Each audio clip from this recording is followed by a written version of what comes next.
नमस्कार. मी आपली उषा चव्हाण बोलतेय. तुम्हाला वाटत असेल की इतके दिवस या कुठं गायब होत्या. आज 7 दिवसांनी 3 महिने होतील. मी माझा जीवन गौरव पुरस्कार तिकडे दिघे साहेबांच्या आश्रमामध्ये ठेवून आलेली.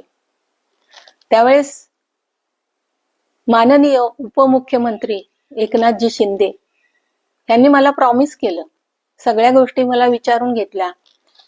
कायदेशीर जे जे काही पॉइंट होते त्यांना ते सगळे माझ्या मुलाने सांगितले, मी सांगितले.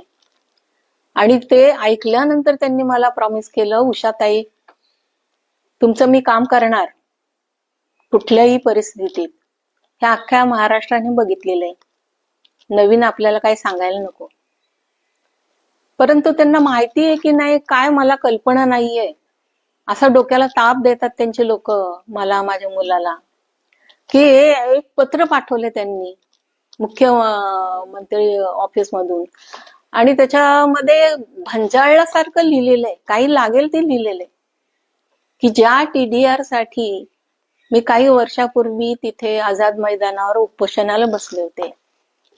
काही गोष्टी केल्या आणि माझ्या ऑपोजिटचे लोक त्याचा फायदा घेऊन उपद्व्याप तिकडे मंत्रालयामध्ये चालले होते. हे मला नंतर कळलं. परंतु ज्याच्या करता मी एवढा त्रागा केलाय किंवा कष्ट केलंय, मी उपोषण केलंय, तीच गोष्ट तुम्ही कॉर्पोरेशन, पुणे कॉर्पोरेशन कुठल्या तरी एक क्षय व्यक्तीला, परप्रांतीयांना माझा देऊन टाकता हिस्सा. कागदपत्री सगळा हक्क असताना माझ्या मुलाचा. आणि असं उपद्व्याप करण्यामध्ये त्यांना काय मिळतं? आम्हाला मायलेकरांना त्रास देण्यामध्ये काय मिळालं त्यांना? उलट बदनामी केली त्यांनी पुणे कॉर्पोरेशनची. काय अधिकार आहे हो तुम्हाला आमचा TDR द्यायचा लोकांना?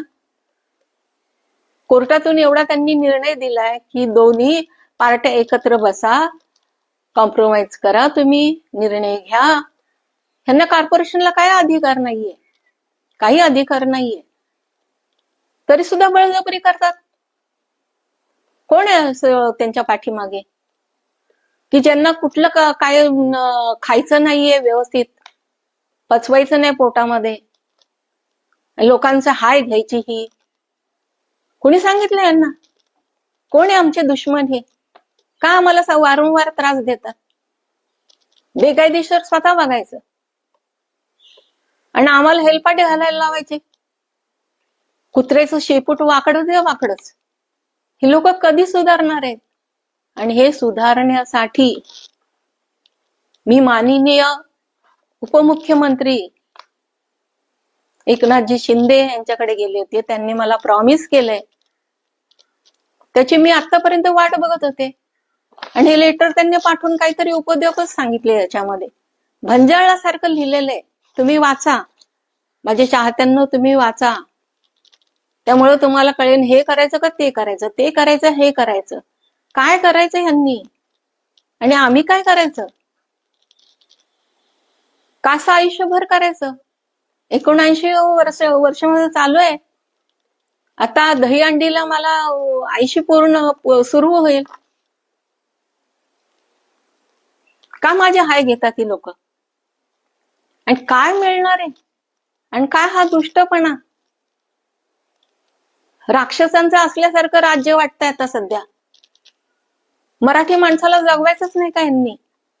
परप्रांतीयांना देत बसायचं आमचं हक्काचं, जे कष्टाचं आहे, जे आमचे अधिकार ज्याच्यावर आहेत.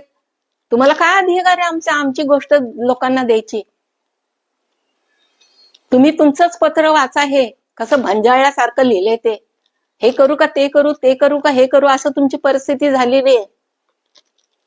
आणि हे मला आज बोलायचं कारण हे की अजून 7 दिवसांनी 3 महिने होतील.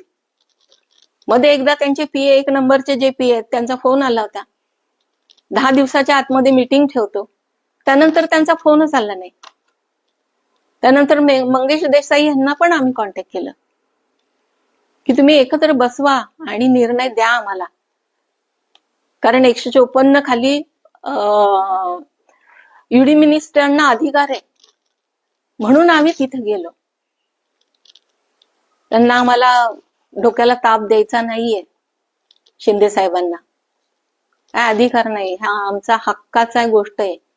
आणि हक्काच्या गोष्टीला कुणी डावलू नये असं मला वाटतं. आज शिंदे साहेबांच्या कानावर जावं म्हणून मी आज पुढे परत आलेली आहे. आणि माझ्या चाहत्यांना कळायलाच पाहिजे ना की काय प्रॉब्लेम आहेत ते. आज मी तुम्हाला पत्र ठेवलेले ते वाचा तुम्ही. काय कसे उपद्व्याप करतात हे लोक, आणि आमचा अधिकार आहे की नाही हे पण वाचा तुम्ही. अर्धा त्याचा हिस्सा, अर्धा आमचा हिस्सा, मधलं जे काही वादविवादाचं आहे ते ठेवा ना तुम्ही. पण आम्हाला सर्टिफिकेट द्या. तुम्हाला काय अधिकार नाही आमचे सर्टिफिकेट स्वतःचा, आमचा अधिकार कुणाला तरी कसाही वाटण्याचा. काय खीर आहे का काय कुणाला लागेल त्यांना वाटायची? झोपेतून जागे व्हा तुम्ही, जे काही गुन्हेगार आहेत ते. मी नावं आता घेत नाही आणि नावं घेण्याची वेळ आणू नये. किरपे साहेब, तुम्ही मला पत्र पाठवलंय ना ते परत नीट वाचा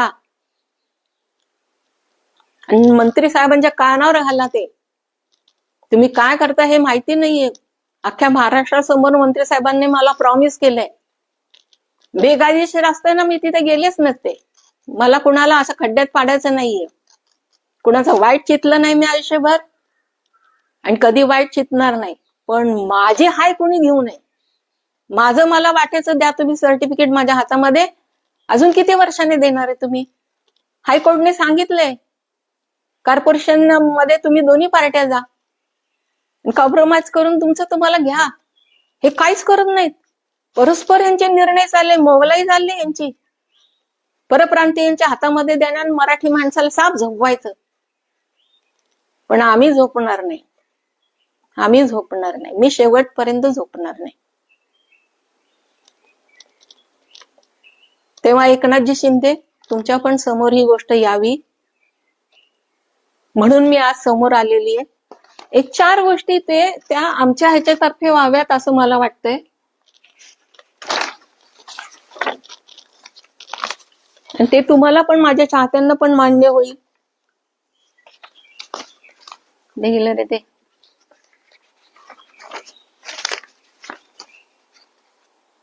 माझं ते राज ठाकरेंसारखं झाले.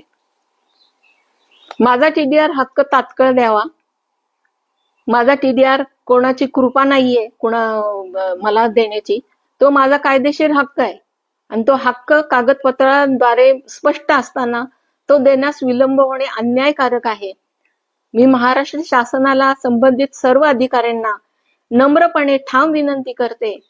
17 मे 2026 रोजी दिलेल्या आश्वासनाचा तात्काळ मान राखावा. माझा टीडीआर कोणत्याही विलंबनाशिवाय तात्काळ प्रदान करा. आम्ही कोणाकडूनही अतिरिक्त लाभ मागत नाहीये. जो आमचा हक्क आहे तो आम्हाला तात्काळ द्यावा ही विनंती. बघा, तुमच्या मनात काय मराठी माणसाविषयी येत असेल ना तर कृपा करून करा. आमचे हाय खाऊ नका. जय हिंद, जय महाराष्ट्र.